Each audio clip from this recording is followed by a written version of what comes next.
extrémité du parc de Versailles, au sein du domaine de Trianon, se trouve le hameau de la Reine.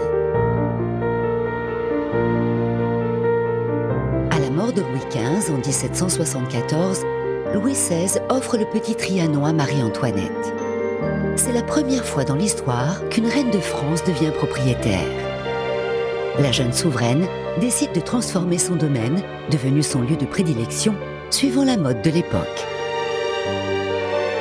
Elle commande des jardins à l'anglaise, des jardins aux dessins irréguliers, jouant sur les perspectives, ornés de pavillons d'agrément appelés fabriques.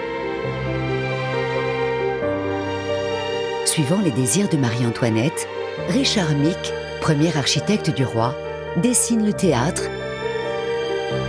le temple de l'amour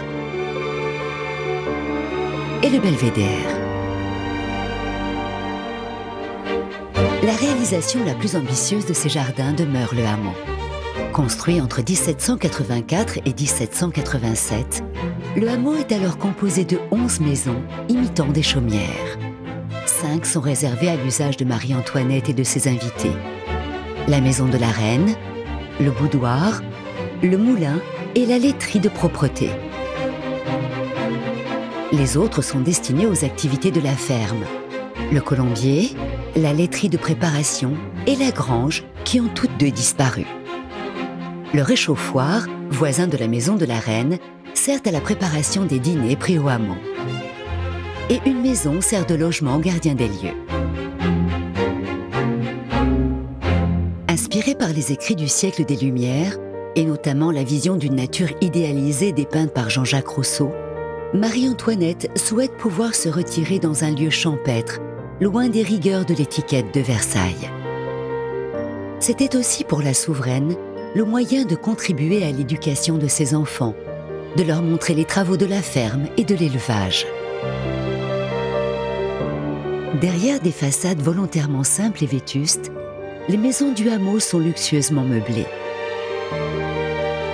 Celui-ci présente les pièces d'un château réparties entre plusieurs maisons. Il est conçu comme un château éclaté. Le mobilier de Marie-Antoinette ayant été vendu sous la Révolution, Napoléon, qui prit possession du domaine, fit restaurer et remeubler le hameau.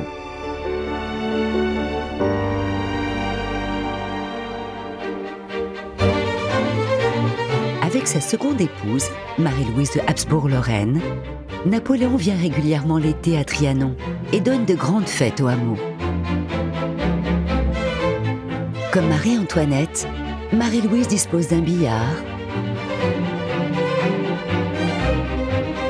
d'une salle à manger de plain-pied sur les jardins. Réalisé par les plus grands artisans de l'Empire, le tapissier d'Arac, les ébénistes Jacob Desmalter et Marcion, le mobilier n'a qu'à jouer simple et élégant. À l'étage, l'impératrice dispose de pièces plus privées. Une pièce de repos dont le mobilier a conservé son damas vert d'origine.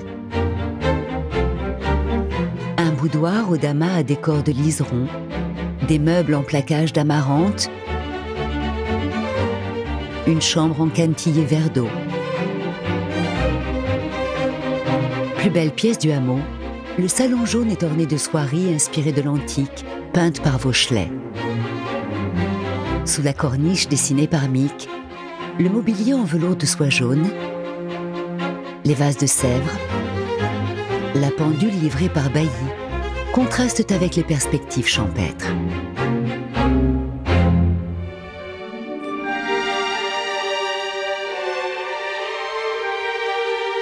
Le hameau de la Reine reste aujourd'hui ce décor de théâtre.